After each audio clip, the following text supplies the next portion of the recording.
Hey there, and welcome to this episode of the OncoPT podcast. I'm so excited today because an organization that I have heard so much about over the past few years, and good friends like Karen and Scott have been telling me for a long, long time, is that I needed to look into First Descents and all of the amazing work that they're doing. And I'm so thrilled today that Kristen McMaster is joining me from First Descents on the OncoPT podcast. Kristen, welcome. Oh, thank you, Elise. It is a joy and a pleasure to be here. We are very honored to have your time and your audience's time. So thank you very much.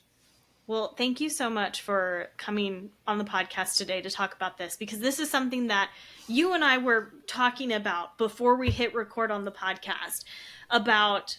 It's 2023. We feel like we're making progress in the oncology world, but there's still a lot of challenges, especially when it comes to the recognition of what happens in this long-term survivorship, that we are actually seeing so much more than we've ever seen previously, especially when it comes to our younger cancer survivors. So can you tell us a little bit about what is First Descents, first of all?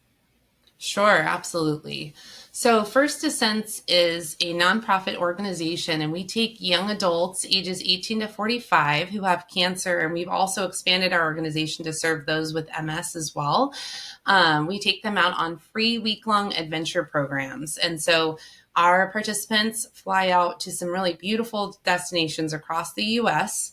They get to spend 5 nights with us. And we partner with some incredible outfitters, and we either go surfing, kayaking, or rock climbing at these beautiful destinations. We have incorporated a nutrition component into our programs, which has been a wonderful addition. Yeah. So we actually have 2 chefs who fly out, and they serve breakfast, lunch, and dinner for all of our participants. And they work from a really healthy, kind of plant-based diet with good protein options for people who eat meat. But the idea is of our programs is really to create like a sense of community, right? So the reason why we serve our AYAs, folks 18 to 45 specifically, is because there's a unique set of psychosocial needs that they kind of have to face that are different than being, a young person with cancer or someone who's past retirement and has cancer. And we wanted to create, a unique sense of community for them where they actually got to be with their peers. A lot of young adults, if you talk to them when they're going through treatment, are either with folks who are much older than them or much younger than them. And they have a hard time relating on a psychosocial level with the impact of cancer and how it's affected their lives. So bringing young adults together, generally we have about 15 participants who come out on our programs. Sometimes it's a little more, sometimes it's a little bit less. But creating that community, it's like it normalizes a lot of the things that they feel they can't share with their family or friends, and sometimes even their treatment team. I mean, as you and I know, working in oncology, I have been an oncology social worker for over 15 years now.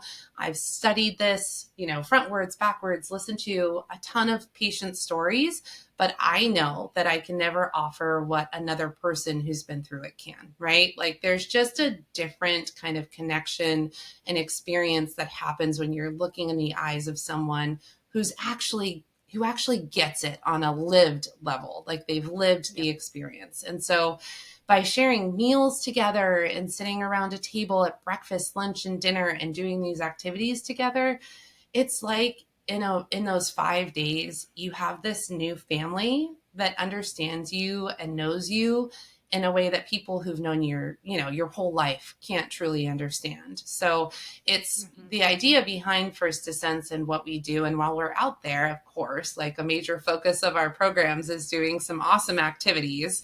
So you're getting this opportunity to try this new challenge. For most of our participants, it's new. They've never surfed, kayaked, or rock climbed before.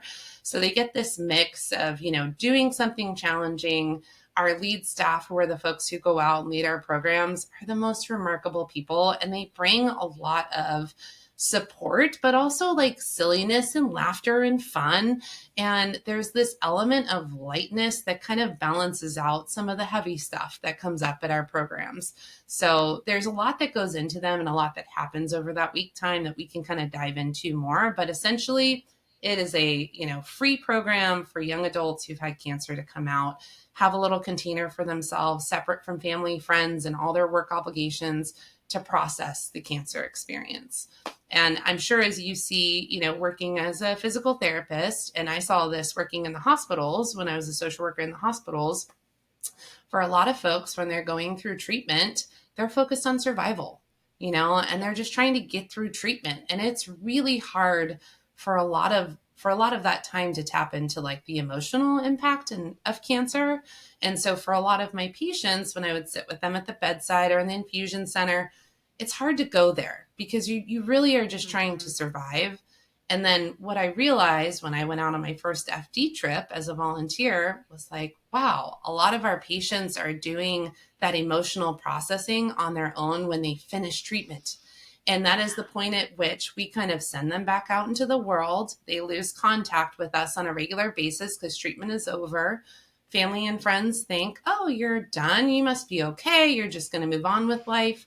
And then the aftermath comes in, and there's not a lot of support around that. And so we kind of recognized that, our founder recognized that very early on. We've been around for over 20 years now, but that's kind of the gap that FD fills. It's like it provides, I think, much needed support at a time when it's needed the most, emotionally, if that makes sense.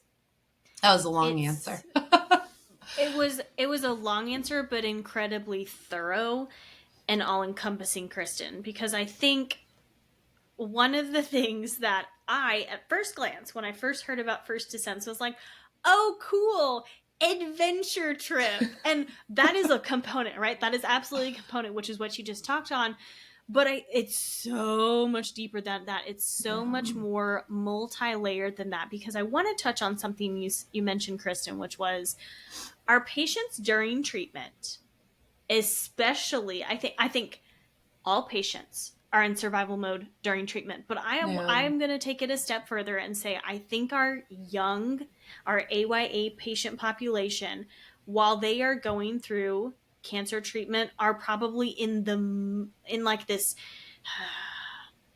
I'm not trying to say like cancer sucks all around. Like, let's be clear.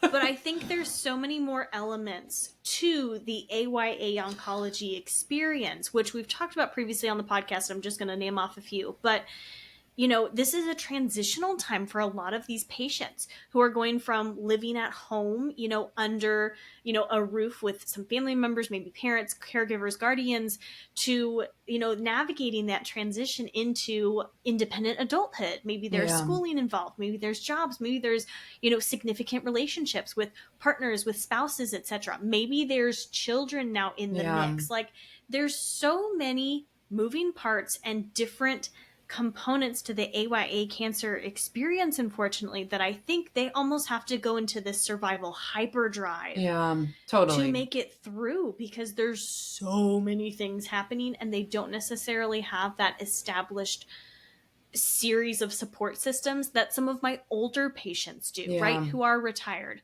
who are married for, 20, 30, 40, 50, 60 plus years with children and grandchildren, great grandchildren, who can maybe shoulder some of the burden for them. AYAs may not necessarily have that.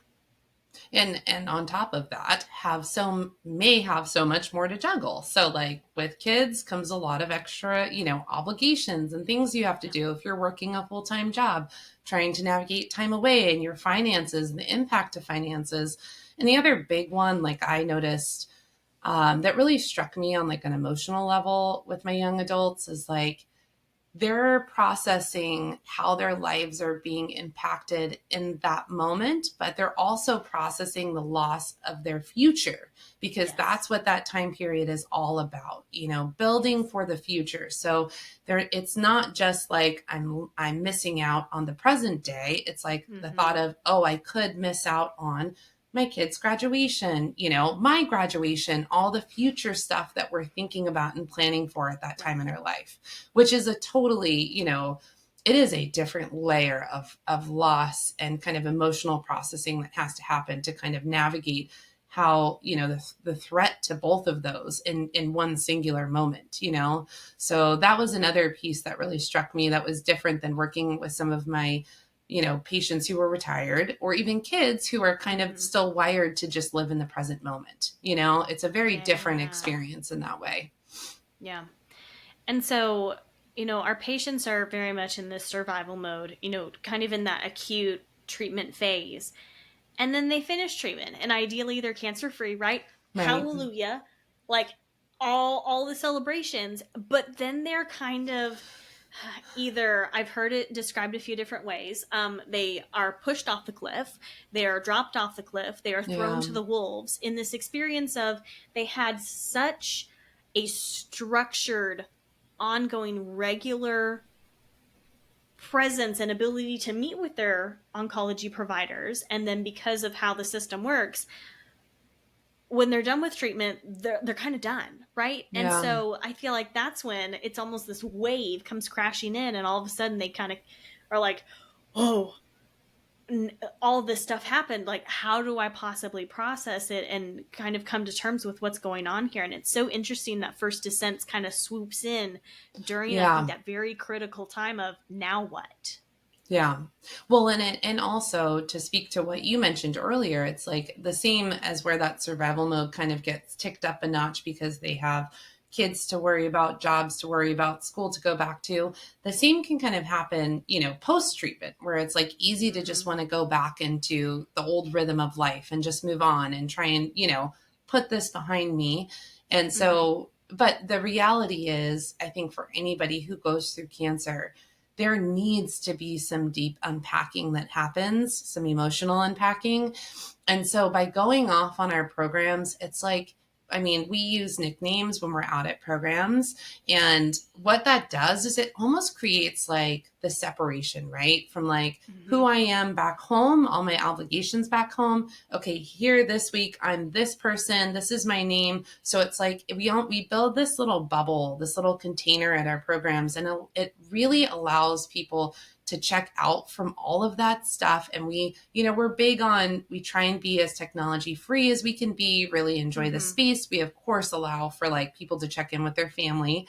But what that does is it allows that person to really delve into their own experience. And so many of my young adults talk about how they've kind of blunted what they talk about with their families. We call it protective buffering in the, therapeutic world, because they're worried about how everything they say is going to affect, their kids, their husbands, wives, partners, whomever, their emotional reaction that person's going to have.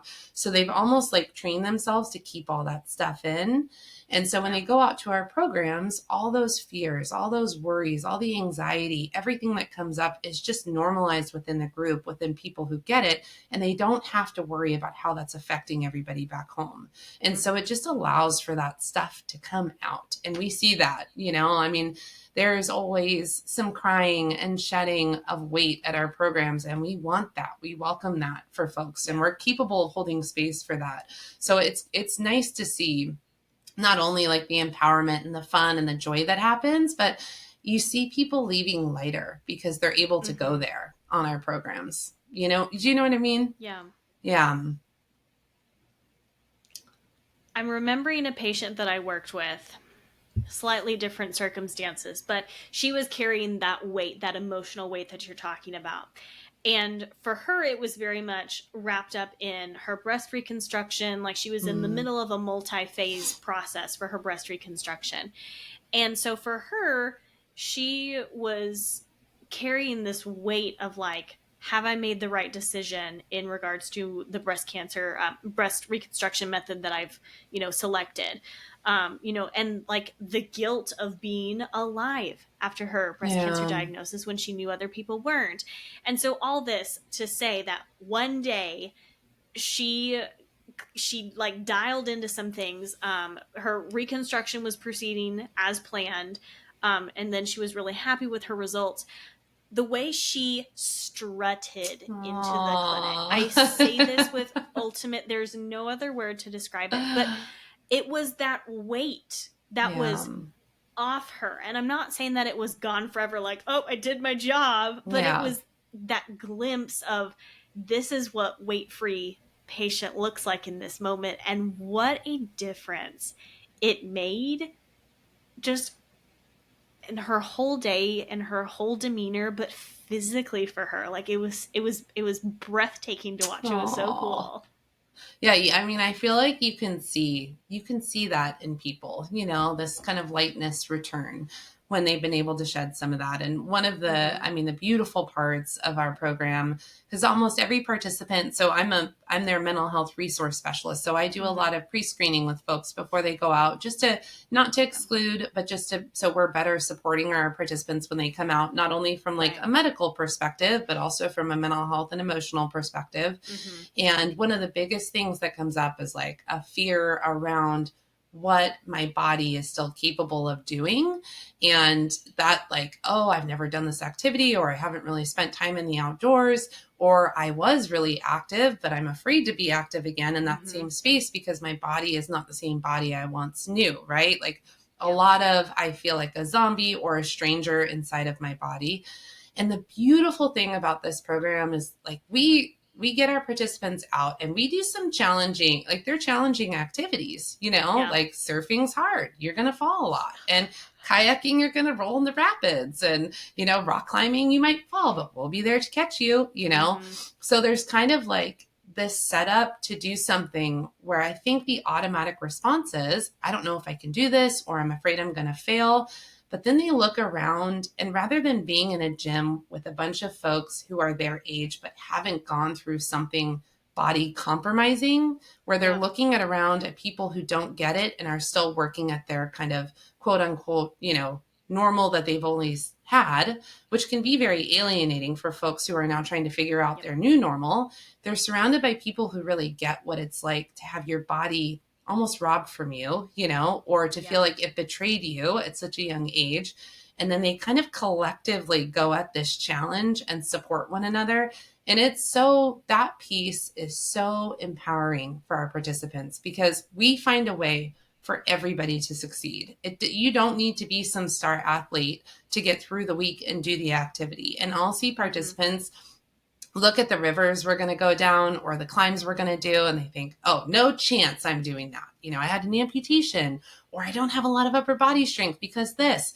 And Mm-hmm. with that collective spirit of like the community out there on the rock or in the water, it's amazing what people find they're still capable of doing. And that piece, like, that's the piece that gets me, is like seeing people learn how to be in their bodies again and how to trust their bodies again after something like cancer. So why the emphasis then on the outdoor physical activities? Like, hearing you talk about this, Kristen, I can appreciate like there's a group component to it, and I think I'm picturing surfing right now. I have personally never surfed. And I'm just picturing like, yeah, I would fall a lot. I know I would, on top of the already like normal expected falling. But I think there's a lot of ways that we see in oncology to reach a patient, to create community, to try and, you know, gather with those who have a similar lived experience or who can appreciate your lived experience. There's a lot of different ways to do this. So why the outdoor physical activities Yeah. focus on it? Yeah. Well, I mean, for one thing, the person who started First Ascents was a professional, avid kayaker. So he loved the outdoors. I mean, he started kayaking at a very young age and, Mm-hmm. kayaked internationally and just found that the power of the outdoors and being in nature was unrivaled in the healing it can provide. I mean, just being outside in beautiful spaces alone can be very cathartic and therapeutic for folks. And Mm-hmm. I think, the outdoor piece is something that's always been like us. I think something we feel that we're kind of unwavering on because everybody who works for First Descents, I think, has drawn from the outdoors to kind of take care of themselves. Like Mm-hmm. we get something from that, from being outside and in nature. And in studying, I've been studying a lot of mindfulness work and my own personal work. And I think the truth is that it is much easier to stay present and be in the moment when you are outside and you're hearing the sounds of nature, you're feeling it on your body, you feel the water on your body, the cool air, the warm air, whatever it might be. There's a power to that that keeps you locked into the present moment. And the reason why that's so important for a lot of our participants, I think when they show up and they face some of our challenges, a lot of them are dealing and grappling with some anxiety around, that kind of triggering feeling of like panic, of like, oh no, this feels kind of unfamiliar. This is reminding me of like almost, it's not life threatening, but it can feel that way, like can feel that way.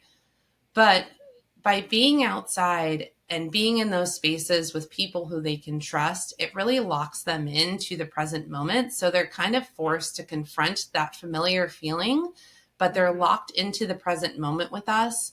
And what that does is it helps them to face that feeling again, but to have a community behind them that they feel safe and comfortable with that kind of supports them through that. It gives them a different way to confront that old familiar feeling of panic, of like, oh no, something's going to go terribly wrong or something bad is happening. Like it reframes that for them in a sense. And I think there's a lot, we built in, some of our programs, we have yoga, we do mindfulness work on some of our programs, not necessarily in formal ways, but kind of informally. If we have teachers on our programs, we incorporate that in. Yeah. But I think the magnitude of our activities is the magic of our programs. Like they're so exhilarating, and I think it makes people feel alive again, in a different kind of way. I don't know if I articulated that super clear, but hopefully that answers some of your question, and you can ask me another one if it didn't. Does that make sense at all? Yeah. It's really interesting that you talk about it that way, Kristen, because I'm just picturing like rock climbing and because I have kayaked and I have rock climbed before. only indoor rock climbing though.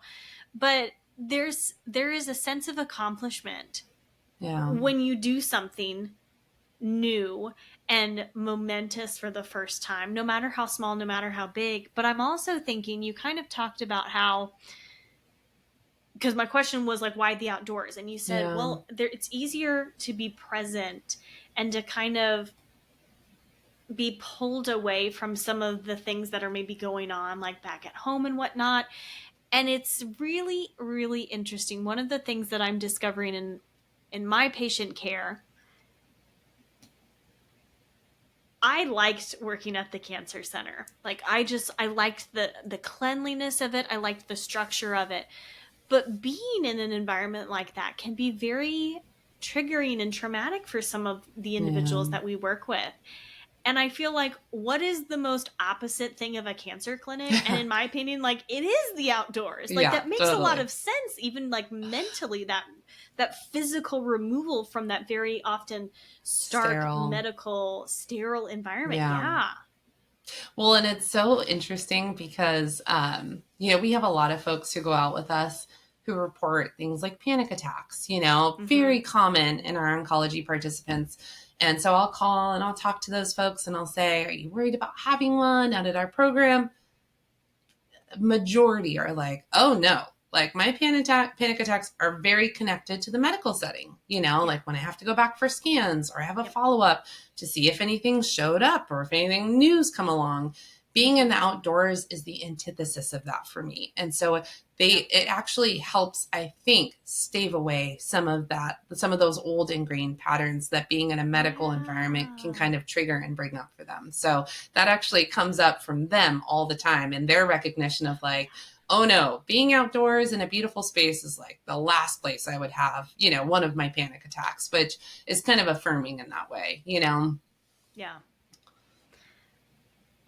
It makes me so happy. Like, I'm just thinking of all these activities and whatnot, and like the adventure. One of the things, not the same, but I volunteer at a pediatric lymphedema summer camp, and we're gearing up to go back to Colorado this year for it. And some of the things that you're hitting on, I don't think I fully grasped that I was witnessing them at camp until you verbalized them. Like, because a lot of these kids have never met someone else who Yeah. has lymphedema like them. And, you know, while pediatric lymphedema is definitely more rare than oncology in general, the amount of young people I think that I've encountered who actually get to then connect back with each other is not that common. And I Yeah. think it's because so many of our patients, looking at grand scheme oncology, you know, they are older. Not everybody, but a good chunk of my Yeah. patients, they're older. They have different life experiences than this younger patient population. And it's really hard to sometimes find common Yeah. ground. Yeah. And I think that is sometimes to the detriment of our AYA oncology population. Yeah, I totally agree. And if you go on one of our programs, I mean, at our oncology programs, our AYAs who come, they're so excited to be with other young adults. And you can feel it. Like it's that Yeah. social awkwardness, you know, because it's like sometimes we share rooms, you know, we're in a lodge. It's like we're in our 20s, 30s, 40s, some of us. And all of a Yeah. sudden we're sharing a space with new people. You're like, oh, this is going to be a little bit awkward, right? Like it must be. I mean, it goes away so quickly with our young adults because they are just they're craving that connection. They're craving that understanding that only they can offer each other, you know? And it's very different. Like I've run a lot of support groups, which I love, like in hospital Mm-hmm. settings. I think the difference with our FD programs, for one thing, you know, we don't have mental health professionals. I go as a volunteer, but Mm-hmm.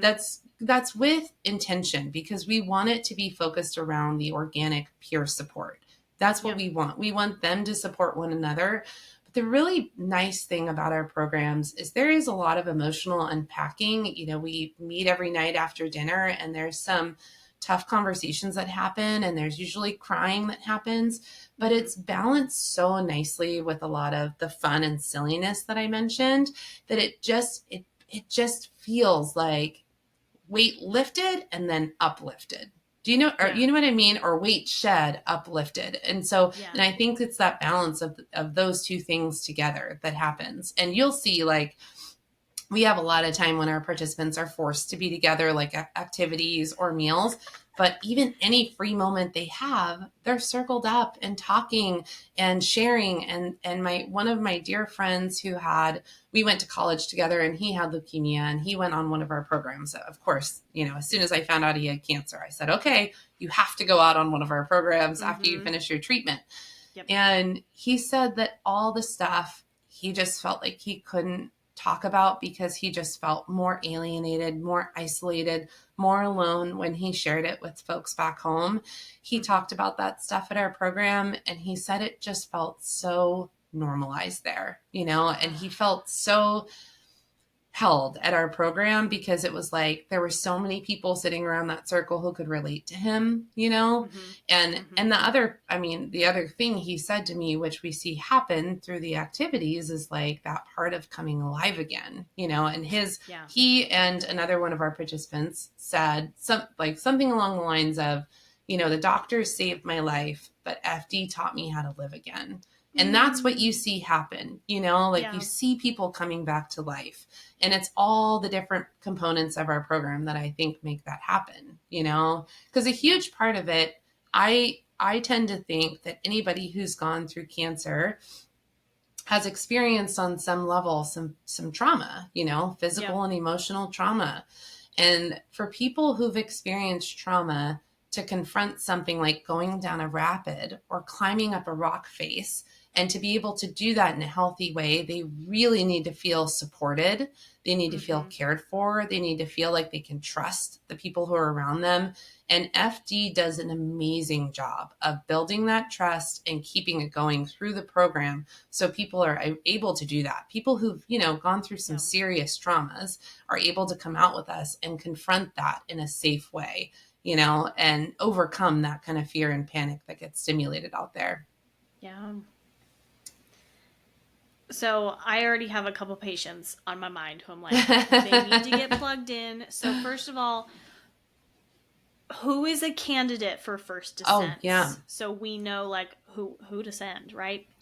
So if you've had cancer, have cancer, I mean, you don't have to be, finished with treatment. You can still be in treatment and come out with us. Our age bracket is 18 to 45. And that Okay.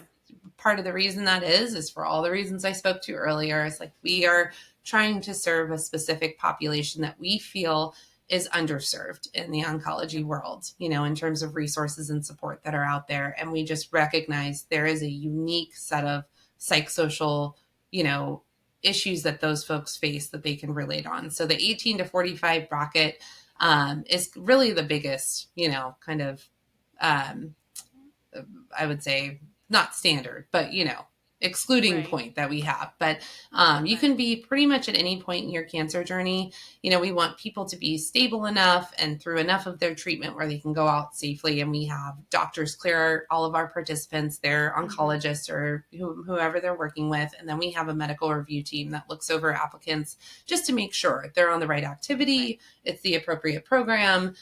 So we set them up for success and so they can participate in a meaningful way. But that's pretty much it. It's a pretty simple, the age bracket is the biggest one. What I didn't mention earlier, and these programs I actually love, is we also run a few caregiver programs. So we have, I think we're running 5 or 6 this year.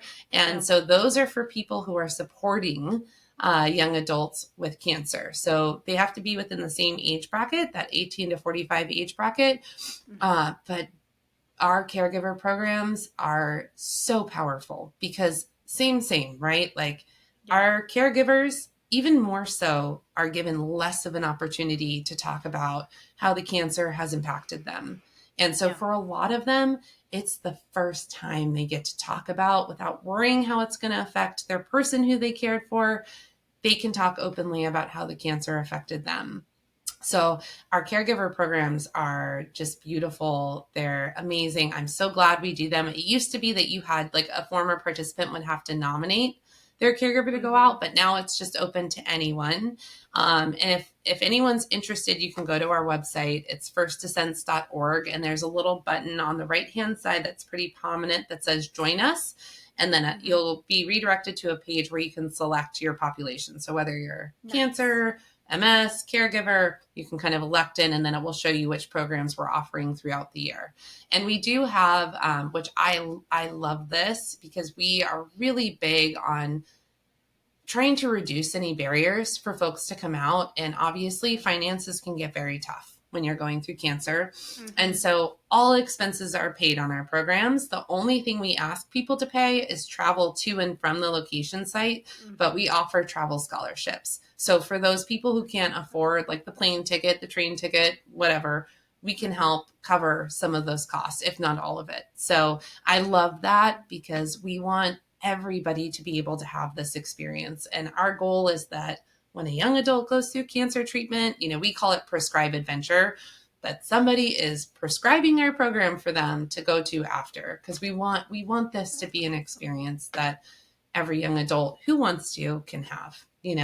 We don't want it to be limited by things like finances. So especially when, and this is something we've discussed previously on the podcast here, but like financial toxicity is huge in oncology, and especially more so for the AYA population. So it is so cool that you're doing that. Is there a way, if there's a listener right now who is like, this sounds amazing, I would love to support First Descents, what is the best way that we as healthcare professionals can do that for First Descents? So for healthcare professionals, you can go on our website and there's I believe under the same button, you can actually ask for like brochures and materials to be sent directly to you.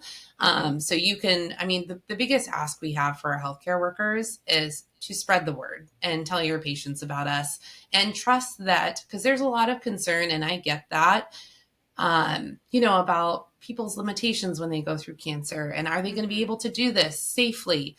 I would say trust us and refer, and know that we have a very vetted process for getting people out safely. And I mean, we've taken people out who are terminal, and this is their wish, is to go out and do this activity. And we've been able to do that for them. So I would just ask for your trust as a healthcare worker and feeling comfortable to refer. And you can certainly poke around on our website and watch videos to kind of learn more about us. But if you're interested, there's an easy way to just request like brochures, handouts, whatever, or if you just want to share our website with folks. For people who are interested in donating, there's a donate button on our website where you can donate directly to us. We have lots of fundraising opportunities for folks. Like they want to, we have people who go run marathons and kind of represent FD and do fundraising that way. So there's lots of different avenues, but there's a donate button on our website as well if they want to do that. And I will say, one of the greatest ways to give back to FD is to volunteer for us. And a lot of folks who don't necessarily fit in our age bracket, like, so let's say they've aged out, you can still go out as a volunteer on one of our programs. And so you can support others going through that, which can bring a lot of meaning and feel really good.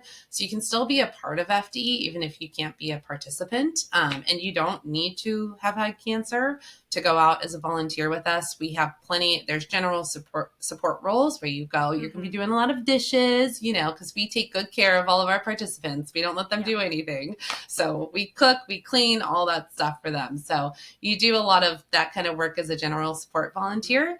But if there's nurses out there, doctors who want to go as a medical support volunteer, we bring at least one medical volunteer on every program. So someone scrapes a knee, something happens, they're there to kind of have eyes and ears on the situation. So I know we have a lot of oncology nurses who come out with us, and they love it. It's just a different way to experience the cancer world being out there with us. So does that touch on everything?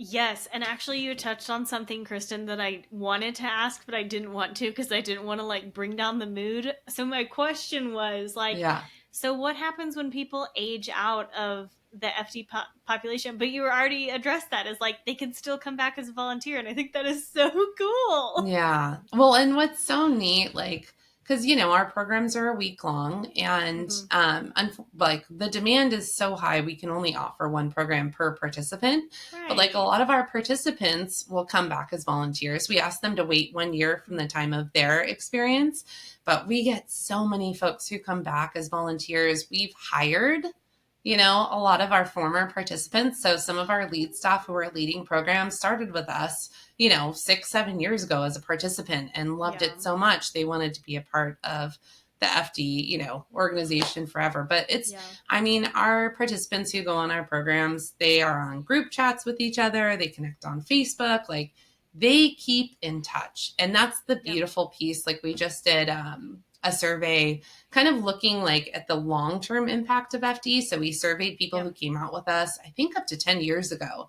And the piece that really stuck with them was the community piece. It was they were missing the community, and that was the piece that stuck with them. And that's the part that I kind of talk about. When they go home and they have to go back for another scan or go to a doctor's appointment, they have this new community to kind of draw on and to support them through that so they can face it in a different way. Because where people really get stuck, is where they feel helpless and unsupported. And that's when we kind of go into that fight or flight mode, because we feel like the people around us can't be there for us. And so having that community piece locked in allows them to confront the challenges of cancer moving forward, because it will always be present for a lot of our participants.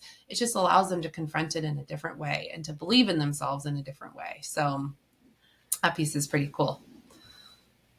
Can you tell us again what the website is for First Descents? Because that is the hub for all the stuff we've been talking about today. So you can find our website at firstdescents.org. And we are on Instagram, we are on Facebook. If you search First Descents, not ascents, but descents. So it's the first time you go down a river. If you can find us Facebook, Instagram, but our website's a great place. If you're ready to submit an inquiry and just kind of to do a pulse on where we're at right now. So our program seasons run from May through October. Our seasons fill up pretty quickly. And our applications open around February, so usually in the springtime, but you can submit an inquiry anytime. And I always encourage people, like, if you're interested, submit your inquiry so that way you're, on high on the list for the next season. So our next season will be starting up again in May, but applications tend to start coming in February. But those inquiries, like, all you have to do is put your population, what you're interested in, and submit, and you're in our system. So it's well streamlined. Yeah. Very nice. Well, Kristen, thank you so much for coming on the Oh, podcast thank today you, to talk about Elise. this. This, like I said, I have heard about this organization from a variety of people who I'm connected with in the cancer rehab world, and they were all like, "You have got to talk about this." So I finally did, y'all. Like, we're here, and so this already, not even as someone who has experienced this, but just hearing about this, Kristen, it makes me so much more excited because, again, at face value, I was like, heck yeah, surfing, rock climbing, kayaking, Yeah. like, amazing adventure. But it's so apparent that there's so much more, there's so many more layers to this that I think really rise up to serve the entire person at the heart of this. Yeah. And Yeah. that makes me really, really excited. Yeah, thank you for saying that. And that is one of the things, like, as a social worker, I am all about looking at the whole person, and that is something that we do very well. And it makes me very proud to be a part of FD. And I would encourage folks to, if you want to just get a taste of like what we do out there, you can go on YouTube as well. And like, if you search, First Descent, some of our videos will populate and they're on our website as well. They'll just get you right in the heart. I mean, just seeing like folks out there on the water, and you'll hear from our participants what the experience is like. So I always encourage people, like, go check out one of our videos. They usually say enough. They can sum it up in 5 minutes, what I just talked about for 45. So those are beautiful. So I encourage them to check that out. And thank you so much, Elise, for having us. I appreciate you and the work that you're doing, and thanks for helping us get the word out. I really appreciate you and your time. Absolutely, Kristen.